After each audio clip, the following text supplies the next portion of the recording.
नमस्कार किसान भाइयों, मारवाड़ी मंडी भाव में आपका स्वागत है। किसान भाइयों, पिछले सीजन में सरसों ने काफ़ी किसानों की किस्मत पलट दी थी, क्योंकि सरसों के भाव में काफ़ी ज़्यादा उछाल रहा था, जिस वजह से किसानों को मेहनत का फल भी भरपूर मिला। इसी वजह से अब की बार भी किसान सरसों की खेती में ज़्यादा दिलचस्पी लेंगे। किसान भाइयों, हम आपको इस वीडियो में सरसों की उन्नत और वैज्ञानिक खेती के बारे में बताएंगे, जिससे किसानों को उपज ज़्यादा होगी और भाव भी अच्छे मिलेंगे।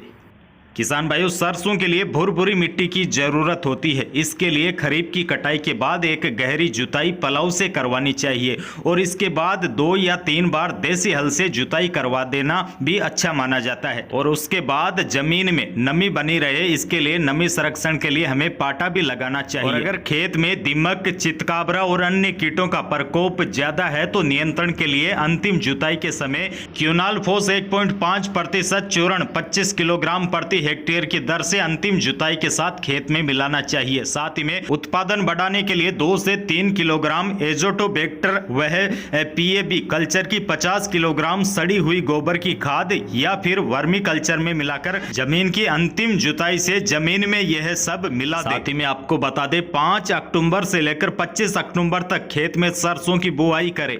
सरसों की खेती के लिए 18 से लेकर 25 डिग्री सेल्सियस तक तापमान होना चाहिए। मौजूदा समय में लगभग यही तापमान है। हालांकि राजस्थान के लोगों को अभी इंतजार करना चाहिए, क्योंकि राजस्थान का तापमान अभी भी बढ़ा हुआ है। और खेत की जुताई के समय आपको यह ध्यान में रखना होगा, 1 एकड़ खेत में 1 किलो बीज का आप इस्तेमाल कर सकते हैं। सरसों की बुआई के समय खेत में 100 kilogram single super phosphate, 35 kilogram urea और 25 किलोग्राम म्यूरोटेट ऑफ पोटाश का इस्तेमाल करें। और बुआई के 1 से लेकर 3 दिन के भीतर आप खरपतवार की रोकथाम के लिए पेडीमेथालिन 30 EC केमिकल की 1 लीटर मात्रा को 400 लीटर पानी में मिलाकर छिड़काव कर दें। बुआई के लगभग 20 से 25 दिन बाद आप खेती की निराई और गुड़ाई कर सकते हैं। खेत में पौधों के बीच लाइन से लाइन की दूरी कम से कम 45 सेंटीमीटर और पौधे से पौधे की दूरी 20 सेंटीमीटर होनी चाहिए। फसल की पहली सिंचाई लगभग 35 से 40 दिन के बाद करें। जरूरत होने पर दूसरी सिंचाई फली बनते समय करें। जब फसल पर फूल आने लग जाते हैं उस समय सिंचाई नहीं करनी चाहिए। किसानों के मन में एक सवाल यह भी उठ रहा होगा कि अपने खेत में सरसों की कौन सी किस्म बोए ताकि उत्पादन ज्यादा हो।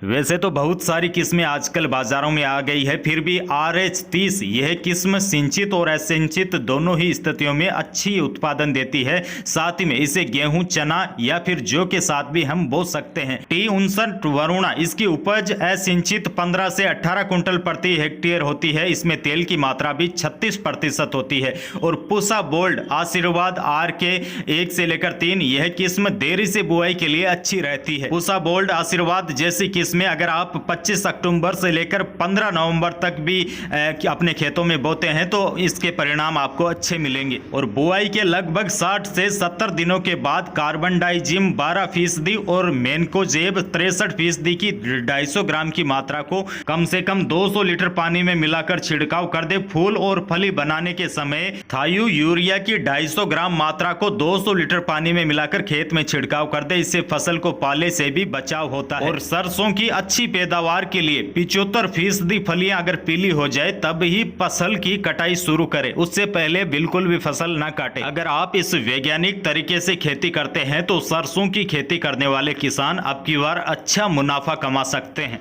और खेतों में सरसों की पैदावार भी डबल होगी। इस वीडियो को आप लाइक जरूर कीजिएगा, अपने दोस्तों के साथ भी शेयर कर सकते हैं। साथ ही में इस चैनल को आप सब्सक्राइब भी कर सकते हैं, ताकि किसानों से जुड़ी सभी बड़ी अपडेट और मंडियों के भाव से आप अपडेट रहे।